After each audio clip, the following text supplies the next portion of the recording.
Hi, Katie. Hi, how are you? I'm fine. How are you? Good. Thank you for doing this with me. I really appreciate that. You're welcome. A few days ago, the inventory that you took is called the Myers-Briggs Type Indicator, the MBTI, we call it for short. And it's been around for a long time. It's been around actually since after World War II. A long time, older than both of us, I hope. And over the years, it's been revised, every 5 to 10 years they release a new revision, which keeps increasing the accuracy of it. And that's the point of assessments being studied and researched and studied and researched. It's based on the psychological framework of Carl Jung, who was a Swiss psychiatrist in the last century. And we've talked a little bit, and I understand you took a psychology class, Yes, so that I did. that name isn't completely foreign No. to you. Jung talks about how people perceive the world differently, how they experience things in different ways, and how they evaluate their experiences in different ways. And he also talks about where we get the energy to experience life and to evaluate our experiences. And then when the developers of the MBTI came along, they added another dimension, a really interesting dimension that looks at how we prefer to live our daily lives. Now these 4 different concepts are broken down into preferences. So there are 8 preferences altogether. So we have 2 preferences for perception, 2 preferences for judgment, 2 preferences for energy, and 2 preferences for how we live our daily lives. Those 8 preferences, those 4 pairs, fit together to form 16 fairly distinctively different personality patterns. And those are called type codes, or MBTI types. And one thing that I want to make really clear about this is that just because you're one type, it doesn't mean that's what you do. Only. I mean, it's kind of where you go first. It's what's most natural to you. And in fact, Jung says that we're actually born with these preferences, and what life is about is finding out what's most natural to us. I like to equate it with handedness, right-handed versus left-handed. And actually, I think the best thing to do would probably be to have you experience it, and then we can talk about it from your experience. I'm going to ask you to take the pen. I gave you a nice GS pen there. And I noticed you picked up the pen with your right hand. I did. That would be a natural preference for your right hand. And write your name. Go ahead and write your name.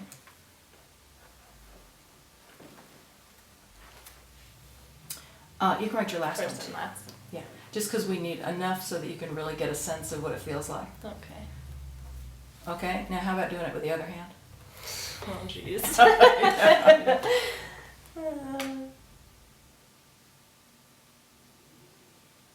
Go backwards. Is that enough? Yeah. Okay. What was different about those 2? I'm just way more used to this. It's more natural, and this just feels like it's the first time doing it. First time trying to learn to write. Now, do you think that if for some reason you couldn't use your right hand and you had to use your left hand, do you think that you could perfect it? Could you get really good at it? Over time, I think I could get better at it, but just this was always natural. Even when you're a kid, you go to grab something, and you grab it with your right. But what's interesting is that handedness is easy to identify for parents to identify in kids because they see their children right away reaching for things and using their natural hand. Psychological preferences are a little bit more abstract. It's harder to get at them. Tricky. And that's why we use assessments to try and get at what those preferences are. But I want you to understand a couple of things about what you just did. If we took your right hand away and you had to use your left hand your entire life, you would get pretty good at it, but it would never feel as natural as what happened when you reached with your right hand. Now the other piece is that we do use both hands. Can you think of any time when you use your left hand? Well, I do. I work as a cocktail waitress, and so I carry the tray with my left because you want to grab the drinks with your right. Exactly. And when I can carry it with my right hand, the tray, but it just feels so much It feels very awkward. different. Because you have one hand that leads. Yeah. That's exactly the way the preferences are. We have one hand that leads over the other. And so as I go, what we're going to do, and as I mentioned, psychological preferences are harder to get at than physical preferences. And the assessment that you took gives us a pretty good snapshot, but I'm going to talk you through these preferences, each pair one at a time, so that you understand what they are before we actually look at your results. And also, so we're kind of cross-validating how you answered the questions on the day that you took it, so that we can be as sure as possible that we're getting at your most natural personality type. Okay. Is it clear enough that you Yeah. think we can go ahead and do it? I want you to feel as comfortable as possible disagreeing with the assessment results. I'm Okay. not going to call them test results, because one of the important things about type is that there are no right and wrong types, there are no better or worse types. There just happen to be 16 categories. Yeah. We're going to look at all of them, but we're going to focus mostly on yours. Okay. And when we talked before we started, I found out that you're interested in health careers, Yes, I am. possibly nursing. Yes. And so as I talk, I'm going to try and relate your preferences to various areas of health careers. All 16 types go into the healthcare field. Okay. They just do it differently. Okay. And what we talk about with the MBTI is if you can find a work environment that's the most consistent with your type, your natural preferences, that's where you're going to be the most comfortable and the most productive. Okay.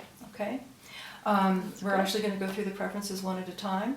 We talked about the fact that there are 4 pairs of preferences. I'm actually going to give you a little worksheet here. Okay. And what this does is it puts the preferences in pairs. So you have extroversion, introversion, sensing, intuition, thinking versus feeling, and judging versus perceiving. And do you notice that there's a middle line, what we call a midpoint in the middle of each of these horizontal lines? Yeah.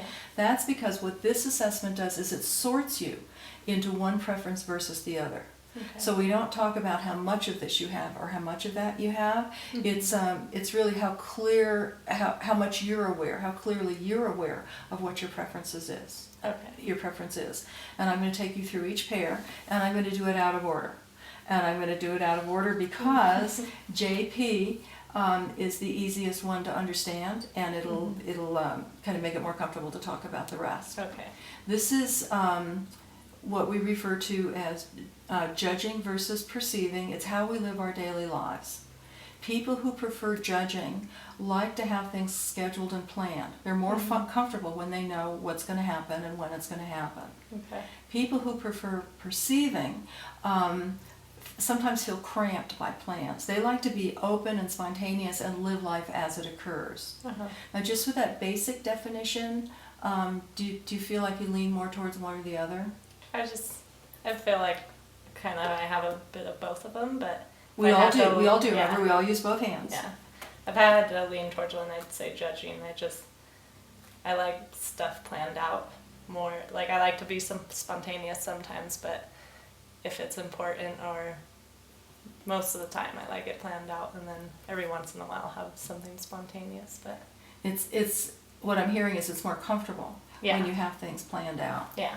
And actually, I'm going to read through a few characteristics. This little booklet is Introduction to Type, and I'm going to give this to you so you don't have to remember all this stuff. Okay. And in here we have words and phrases that describe people who prefer judging versus perceiving. Let me get on the right page here. For instance, people who lean in the judging direction describe themselves as scheduled. They like to organize their lives. They're somewhat systematic. They make plans. They like to have things decided. And they try to avoid last-minute stresses, things that require a lot of energy at the very last minute.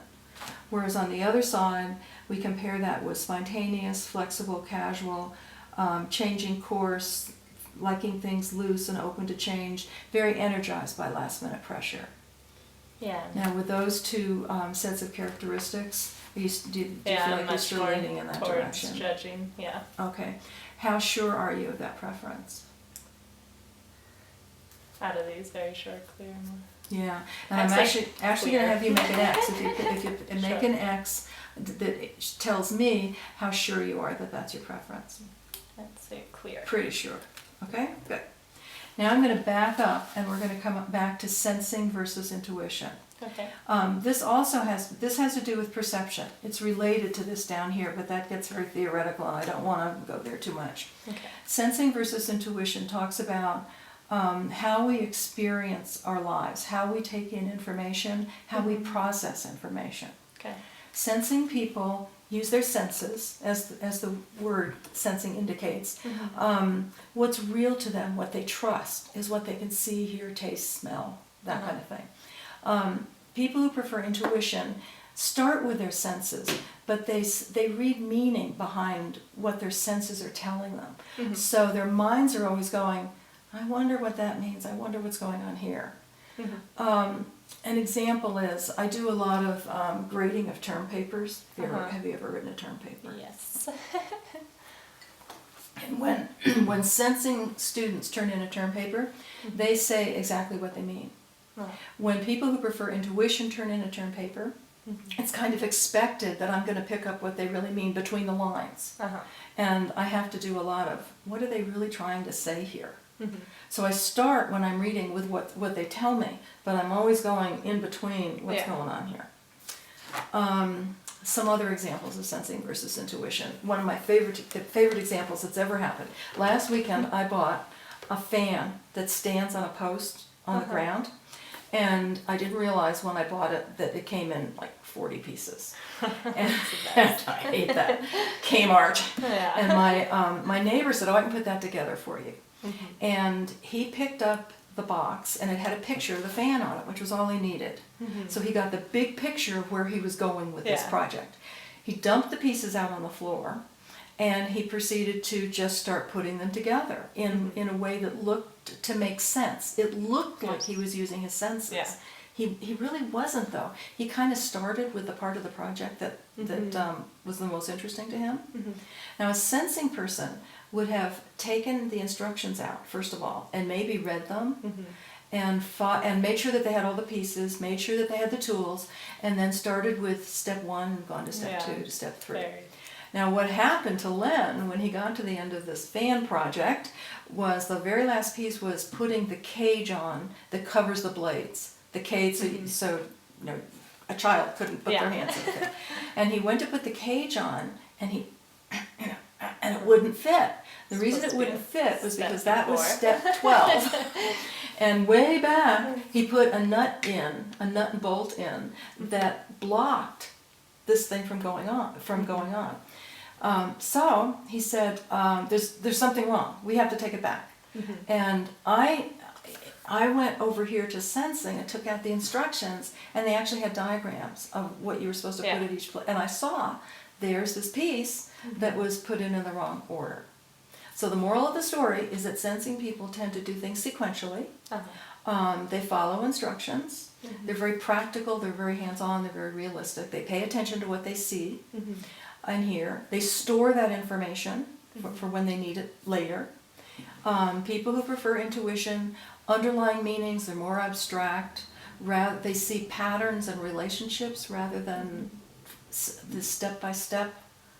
Is that, am I making sense? What I'm trying to do is describe the difference here. Kind of in the middle with that one. It's just, I like to work I kind of want to lean towards the sensing just because I like to have a pattern and plan it. Like if I was doing something like the fan, I would take it out and read the instructions step by step. But then when I think like in the healthcare field, like sometimes you need to have intuition, like something happens that's not in the instructions, and maybe then I change over to that. Like would that be? Yeah. Now, what I'd like to try and see is where we go first. What is the real preference here? In nursing, for instance, the sensing nurse, the thing that appeals to them the most is following the directions on the patient chart to give the patient the help that is needed, the practical, hands-on, this is the schedule we're following in your healthcare plan. And I know it's the schedule because it's posted on the end of your bed, or it's in my little hand computer. A nurse, for instance, that prefers intuition is going to think of the big picture first. It's more of a holistic approach to nursing. And it's how does what I'm doing fit into the bigger picture of the hospital, the bigger picture of the patient's health care. And the N person over here is more likely to want to discuss other possible ways of Yeah. of approaching the treatment, Mhm. and maybe discuss it with other nurses or colleagues or your nursing Yeah. students.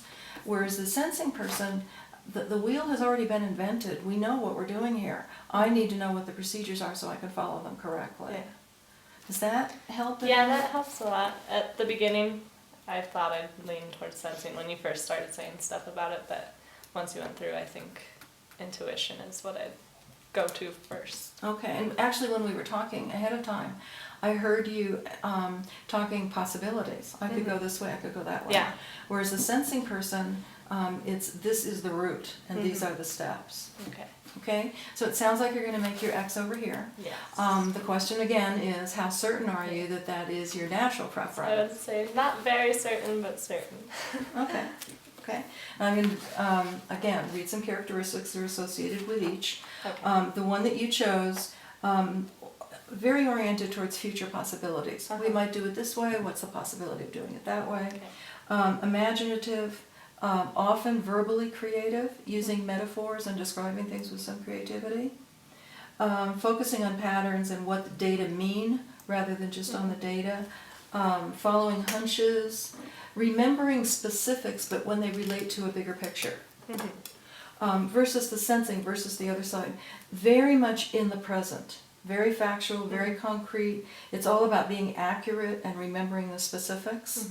Do you think we still picked it up on the right side? I think so. Okay. And I'll give you this too, so you'll have it to refer to. Right? And the next one we're going to talk about is thinking versus feeling. Okay. These are the criteria that we use when we're evaluating the information and experiences that we're taking in. Okay. People who prefer thinking when they're making a decision, when they're evaluating, will go to logic first. This fits the logical system that I'm comfortable with, that I know is right. And people who prefer thinking are looking for what's right. It's the proven truth that they want. Okay. Whereas people who prefer feeling, when they're making decisions, the first thing that they consider is how the decision is going to impact the people they care about. Okay. In the healthcare field, for instance, the person who prefers thinking might express a decision in a fairly directive way. This is the right way to do it. This is how we're going to do it.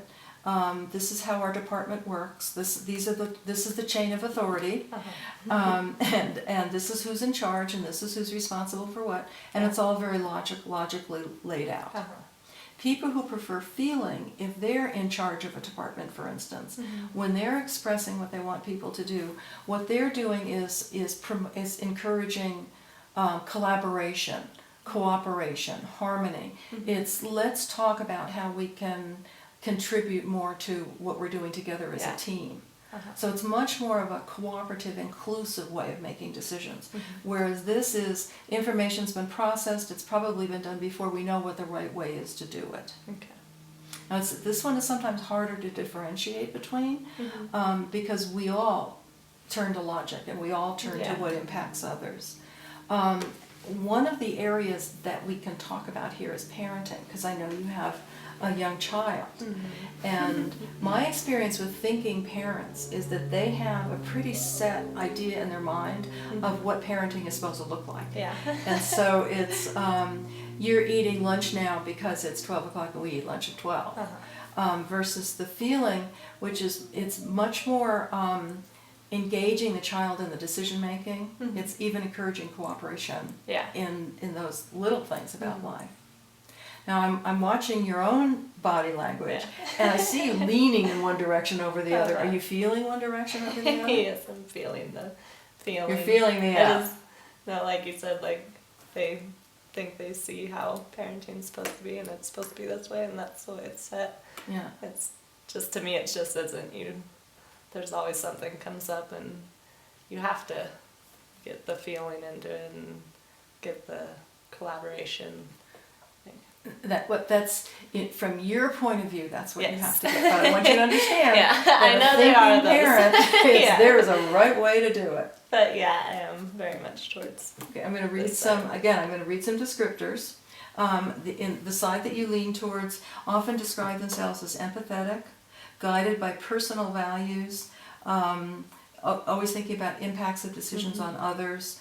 striving for harmony, positive interactions. They describe themselves as compassionate, tender-hearted. They also describe fair. What's fair for people is that every individual is treated as an individual. Very different from the other side, which for fair on this side is everybody's treated equally. So if I make an exception for you, I have to make that exception for everybody. It's quite different.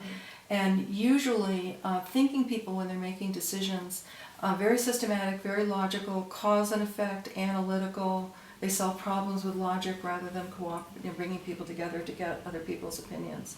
I don't want you to think that this means emotional and this means not emotional or objective. It's not about emotion, it's about the criteria that you use to evaluate the am I going to hold on to this information? Is it important? Yes, if it's personally meaningful over here. Yes, if it fits my logic system over here. And you're still pretty clear with that. Okay, make your little X. Now the very last piece when we're talking about these 4 pairs of preferences is extroversion, introversion. There are 2 things about this particular pair. It describes where we like to focus our energy. And when you put N and F together, these 2 middle letters, we actually call that the heart of who we are, or the core of our personality, these 2 middle letters. And NF people get the most joy out of empowering others to develop and grow. It's about personal growth. How can my care of you in a healthcare situation contribute to your personal growth?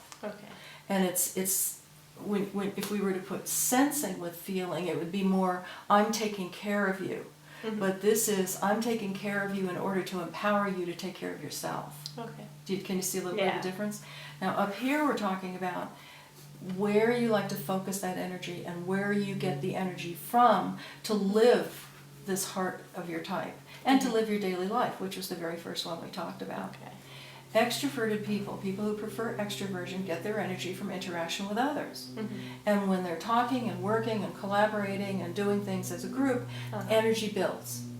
We all get tired, but usually extroverted people get excited when they're talking. They even talk ideas out together. People who prefer introversion get more of their energy internally. And they'll step back from action. They'll step back from what's going on and they'll reflect and they'll digest and they'll feel energy from more solitude. And actually what I notice about nurses, for instance, is that extroverted nurses, and I've been a patient in a hospital because I'm always analyzing this stuff, extroverted nurses are always active. They're always running around, they're talking, they're doing, and their energy is high. Whether they're nice or not, their energy is still high. Whereas introverted nurses, I see them focusing on one patient at a time and then stepping back and maybe just taking a couple of minutes to kind of regroup, then the next patient and the next patient. Do you see a difference there? And do you I do. I'm way more extroversion. So pretty clear on that. Just like I was saying, I much more enjoy working with people, and it just makes the day go by so much faster. I understand. And I think that fits well with healthcare occupations. Now, some words and phrases that describe extroversion, just to verify, very much attuned to what's going on around them. So they're very much involved in the external environment. They like to communicate by talking and work ideas through, by talking them through with others. Versus communicating and writing and working out ideas in their minds. Learn best, extroverted people usually say that they learn best by doing something or talking about it, whereas introverted people like to study on their own. Are we still falling in line with the extroversion? Okay. Go ahead and make your mark. So what I'm going to show you, I think you marked E, N, F, and J. And there's a description right here. First of all, this is what's called a type table. These are the 16 different personality patterns, and they overlap a little bit, of course, because the letters overlap. All 4 of these have the middle 2 letters in common. And these middle 2 letters are about this helping others in order to empower their growth. This is a very brief description of ENFJ. Can you kind of look that over? And Actually, I'm going to ask you to cross out anything that just doesn't fit. Okay.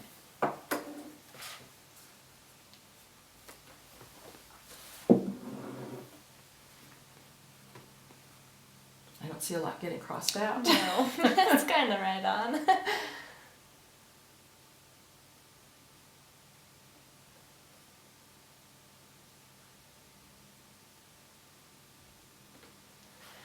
I don't think I'll be crossing out any of it. It's pretty. What that suggests, though, is that we probably got it right as Yeah. we were talking about it. And Uh-huh. how you actually came out on the assessment when you took it, we're going to look at that now. Okay. But you're pretty comfortable with this. Yes. And when I give you this booklet and you take it with you, Mhm. one of the pages in here, and I'm afraid I didn't mark it, I should have, one of the pages will be this 4-letter type, Okay. and you might want to read through it, and again, cross out anything that doesn't apply, because Mhm. no one is 100%. Yeah. Also keep in mind that the description you're reading here does not limit you to that type. Just like handedness, you're going to go to other preferences. Yeah. And the next thing we're going to do is actually talk about your actual results Okay. and the results themselves. Now, this is the fun part, because this is how you actually came out on the day that you took the assessment. Okay. And these are the 4 letters that you answered most frequently. Mhm. E, N, F, J, E, N, F, J. So we're pretty much in line. Yeah. But in the very beginning I said, this is psychology, and psychology doesn't always get it right on a piece of paper. Yeah. That's why we talk it through.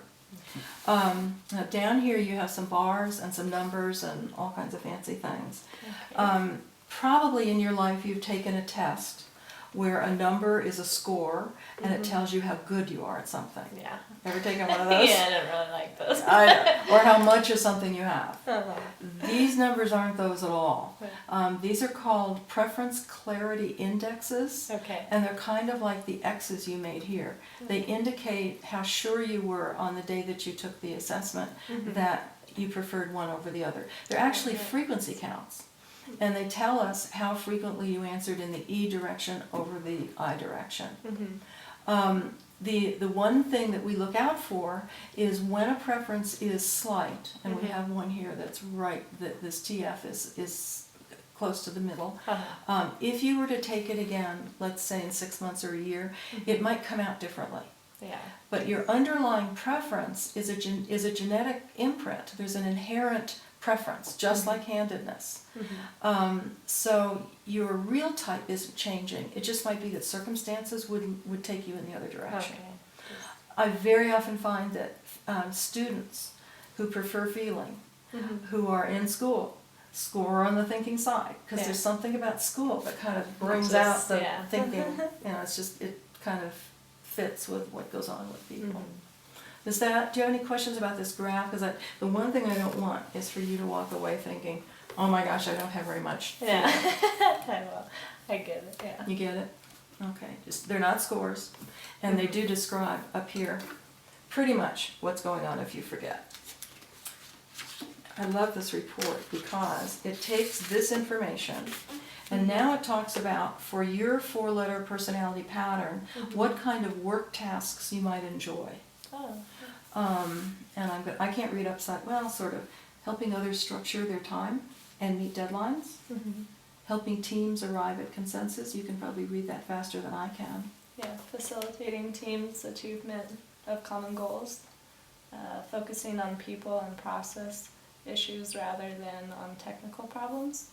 Listening to and understanding the needs of customers, clients, and colleagues. Helping others develop new skills. How might some of those apply to nursing, do you think? Probably a lot of them. I hope so. The nursing, like healthcare, develops new skills all the time. Mhm. So definitely that one. And you definitely need to understand the needs of your colleagues and your patients. And Mhm. let's see,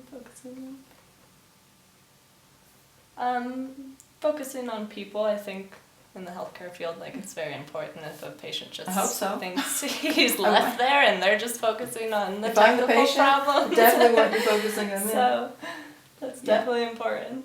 And what's interesting is that if this report were for a different type, This would be completely different. Mm-hmm. And so very often when I'm talking with someone who wants to go into nursing and they have the opposite type from yours, Yeah. they'll look at this and they'll say, I really want to do these things, but I'm not sure it fits nursing. Yeah. So what we have to do is find kind of a niche within nursing where their Uh-huh. type might be better expressed. Because every type goes into every career field. They just do it differently. Now the next piece, work environments. I'm wondering if these phrases describe the kind of work environment that you think would be satisfying for you and productive. Offers opportunities to interact with others, has public spaces where people can meet formally or informally, offers opportunities to work in harmony with others towards shared goals, promotes collaboration and harmony, fosters teamwork, provides opportunities for volunteering. Now if your work environment, have you ever been in a work environment like that? Yeah. And how was it? I enjoy it. Yeah. See, it's a very different work environment where when things are not collaborative, where every person is isolated from other people. This is, these are the things that when you're considering work environments, even when you're finished with your nursing training, you might be interviewing at 3 different healthcare facilities and pick up on different kinds of environments. Yeah. And that's part of what we kind of look at. Now, the next thing the report does is talks about the strengths of your personality. Okay. And you don't have to read everything out loud, but does it pretty much pick up on what you see as being your strengths? Yeah, it does. And the other thing that this report does, and I'm going to let you read through these on your own, is take through some challenges that your personality might have, because all of us have potential pitfalls. We don't always fall into them, but they're certainly there. One of the things that I notice about the ENFJ type is when they're under a great deal of stress, their feeling preference will flip to the other side, and they'll get critical. Yeah. And guess who they get critical of? Themselves. It's all my fault. Yeah. Have you ever felt that? I've done that a lot. And that isn't always easy, but we all experience stress. And sometimes when people know a lot about type, they realize that it's stress that's pushing him in that direction. And there are ways that they can kind of get out of that. Because it's not, I mean, how does it feel when all of a sudden you're beating yourself up for something that you had nothing to do with? Yeah, it's not good. Luckily, I usually get back. Do you know when you're doing that, when you're being critical of yourself, do you know what you do that gets you out of that? Is there some kind of reality that sets in that says, "Hey, this is not my fault"? Yeah, I just start to think about it and be like, well, that's not really my fault, or there's nothing I could have done, or Sounds like you know yourself. Yeah. I guess that's the bottom line, is you know yourself. Because I've known people of this type who they don't know who they are. Yeah. And everything is their fault. That's not that way at all. Okay, this talks about actually how your type will develop over the lifespan. Okay. And I think you might have fun reading that. And I'm going to get to some job titles. Now the next section actually talks about job families and occupations. Okay. Job families, there are actually 22 families of jobs. They're kind of career clusters. And they're established by the government as representing the economic structure of our country. Okay. And the job families are listed here. And these are rank ordering the job families. These numbers mean nothing except that the top one is always rated 100 for the type, and then they go down. But usually these are the kinds of career fields that are the most attractive to people that have your personality type. And I see a couple in here, community and social services related. There's the healthcare practitioner and teaching occupations. So education is also related to all of this.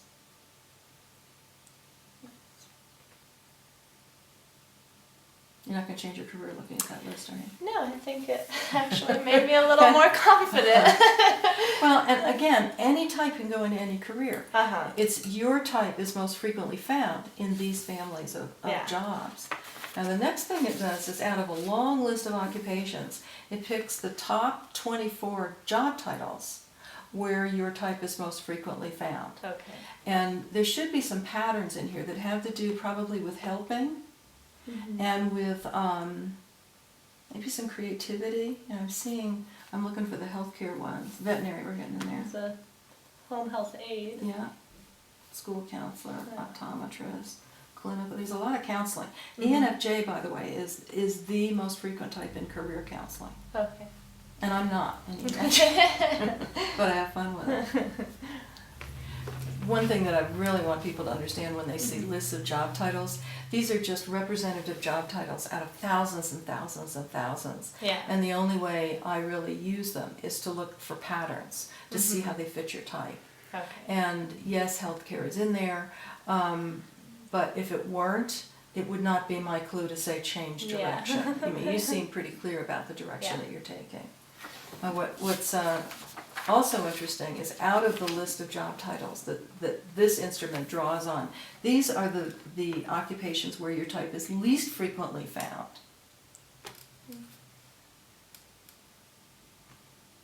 Yeah, those don't look very fun to me. And you see, here's the one medical one, and it's medical records. And do you remember we were talking about sensing versus intuition? And sensing is all into accuracy and data, and intuition is more into the big picture possibilities that the patient needs. Yeah. Well, the type that, you switch a couple of letters, and that's the medical occupation that they might go in. Yeah, that seems like you'd kind of be the one behind the desk, and Yeah. it's Yeah. just not me.